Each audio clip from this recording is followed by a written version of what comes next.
guys, welcome back to my channel. Thank you so much for being here. If you're new, welcome. My name is Mibi Afolabi, and on this channel I talk about faith, marriage, and my life in Johannesburg. If this is anything you're interested in, please do well to click the subscribe button, turn on post notification, and give this video a thumbs up if you end up enjoying it. Thank you so much. So in today's video, I'll be talking about the cost of living in Johannesburg, South Africa. If that is anything you are interested in, then definitely keep watching. So I've gotten a few requests to do this video for some time now, and I've actually filmed this video before, but I didn't like the way it turned out, so that is why I'm doing it again. So hopefully this goes well. So the first thing on my list, which is also the most important thing anywhere in the world, is rent, right? Anywhere you live in the world, you need a home, you need a shelter. So rent is one of the most important things that you have to consider when settling in anywhere in the world. Same applies to Johannesburg, South Africa. And also where you live, just like anywhere in the world, determines how much rent you pay. So I'm very familiar with Lagos, Nigeria. If you live in VI on the island, you know how much you pay in rent. If you live in Ikoyi on the island, you know how much you pay in rent. If you live in Shongotedo on the island, you know how much you pay in rent, right? So the area you decide to settle in determines how much you pay in rent. So typically, a 2-bedroom in Midrand, Johannesburg will go for 12,000 to 15,000 per month. That is typically what you will find in that area of Johannesburg. Then if you go to the township like Soweto, you get a 2-bedroom apartment between 2,500 to 5,000 per month, depending on what you're looking for. Then if you come to areas like North Riding, North Cliff,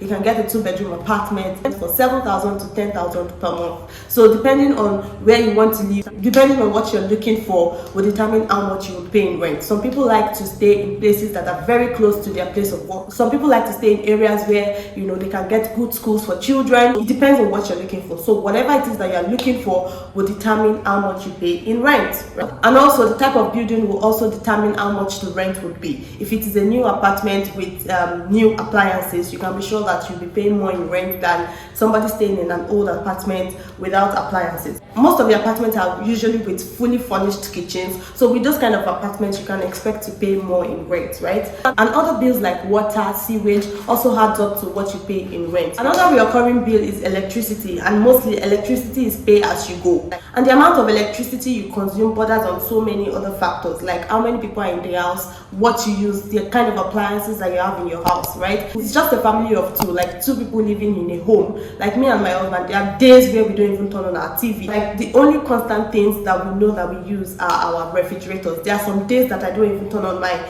electric cooker, right? Because I'm not cooking. But take for instance a family where they have children. You always have to cook. The TV will always be on because you want to entertain your children. They always have something to watch on TV. So the cost of electricity will be determined by how much they consume electricity. But it's usually between less than 1,000 rand per month to 5,000 rand per month, depending on the kind of family. Then the season also determines how you consume electricity. Now winter is fast approaching and the house is usually always cold, right? Most people would now begin to turn on their heater. Another recurring bill is food. Food is very important. Without food, we cannot exist. Like you have to eat. You always have to eat. So food is one bill that is always reoccurring, and depending on the type of family, depending on the size of the family, will determine how much you spend on food every month. For a family of 2, you can decide to work on a 2,000, 3,000 budget per month. For a family of 3, 4, 5, the bill will always go up because there are more people that needs to be fed. So the more the people, the more the money you spend. It also depends on where you shop. Because I'm Nigerian and I live in South Africa, the amount we spend on food is slightly higher because we want to eat foods from Nigeria, and those things are more expensive in the country. So we as a Nigerian family in South Africa on a budget would typically spend more on food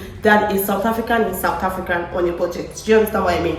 Like I said earlier, where you shop matters. There are some places where you know that this one is expensive, like they sell expensive things here, but there are some other stores where you know that you can always get things at normal prices. So where you shop will also determine how much you spend on food, but you can always draw a budget and stick to it. I did a video on how much I spend on food monthly, and that video should come up maybe after this one, so stick around for that. Yeah, depending on what you eat, where you shop, your preference will determine how much you spend on food on a monthly basis. But food is very, very important. You will spend some good amount of money on food. Next thing on my list is internet. Internet is life. Internet is life. If you're here, you're watching this video, it's because you paid for internet. There is absolutely nothing that people can do these days without internet. When there is no internet, I am miserable. Yeah, like I really do not know what to do with my life.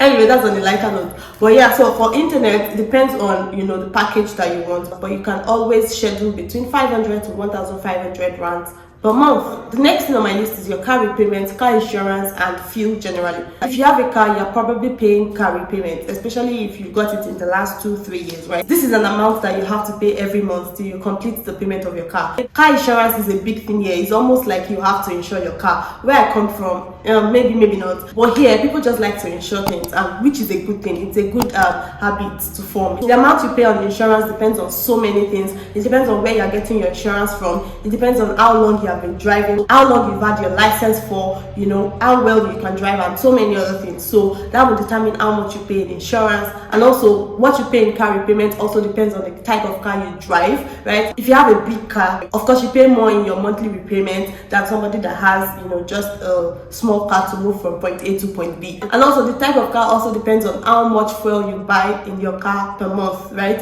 If you have a big car with a big engine, you definitely buy more fuel than somebody that has a small car with a small engine. This area is not my department, so I really don't know how these things work. But I know that the bigger the car, the more fuel it consumes, right? So all of these things come together to determine how much you pay in your car department every month, right? And these are for people that have cars. If you don't have car, that is not your headache. You just have to worry about transportation, Uber, taxis, whatever means you use to transport yourself is what you have to worry about. Next thing I have on my list is savings, right? We already know how important it is to save money. You should not use all your 10 fingers to eat. That's a very wrong way of living. What if you have an emergency? What if something comes up? What if you want to take a trip? Like, you should always have a fallback. You should always have something to fall back on. The way we see it in my family is that savings is a bill. Savings is one of those things we have to pay for. So even if you earn 100 rands per month, we know that 5 rands out of this 100 rands is to pay for our savings. So that is how we see it, so that we know that it is not our money. So it is not based on our feelings. We cannot save this month because we have so many other things to do. No, savings is what we pay for. We have to pay our savings. So that is the way to see it. That is why it is on my list, because you have to always save money. One mantra that has helped me over the years is you should always see savings and investment as a bill, something that you have to pay for. So when you see it that way, it is more convenient for you to save. So it is part of your cost of living. Savings is part of your cost of living. Every month you have to cultivate the habits of saving. Next thing I have on my list is gifts. You should not only earn money for yourself. It should not always be about you. You should always be able to extend helping hands to other people, right? So that is why you have to give gifts. Even if you earn 100 rands per month, I'm sure that nobody earns 100 rands per month. I'm just using that as an illustration. So even if you earn 100 rands per month, you can say, okay, 3 rands out of 100 I would give to people around me. Somebody will always come to you for help. Somebody would always need help around you, financial help, financial assistance. People always need money, right? So you should be able to say, okay, this month I'll be able to help you with 1 rand. Next month I'll be able to help you with another 1 rand, right? So you should always set aside money, no matter how little, to give to people around you. Especially even if you are, an adult, you have aged parents, you should always be able to send money home to your parents, no matter how little, even if it is going to buy bread and milk for them that month, but you should be able to do something for your parents every month, right? The next and last thing on my list is miscellaneous. You can never fully cover everything that you spend money on in a month. I mean, now winter is approaching. You want to get winter clothes, like I want to buy a new jacket, I want to buy winter boots, I want to buy, there are so many things to buy. Entertainment, like, there are some days that you just want to see what is going on around you. You don't want to cook, you buy takeout, or you want to just see places and you take a weekend trip, a weekend getaway. There is Netflix and chill. I use an iPhone, I buy storage every month. Apple does not even ask for my permission before they take the money away. And there are so many, like, little but recurrent bills like that. These ones, they can even take like chunk of your money if you're not careful, right? The best way to manage it is just to always have a budget. When your money comes in and you have distributed everything has gone to where it's supposed to be, it is the remaining money in your account that you would manage. You won't borrow, you won't steal, right? So money will never be enough, but money can be managed. So with that, I've come to the end of this video. I hope that you now have an idea of what it is to live in Johannesburg, South Africa. Like I said, it depends on your preference. difference. It depends on what you're looking for. A family of two can live on 5,000 rands per month and they will say they are doing just fine, and another family of two can live on 30,000 per month and they will say they are struggling. So it always depends on you and your preference and your choices and everything like that. So thank you so much for watching. If you enjoyed this video, please remember to give it a thumbs up. It goes a long way in helping my channel. Until next time I come your way, I hope that you do well and God bless you. Bye.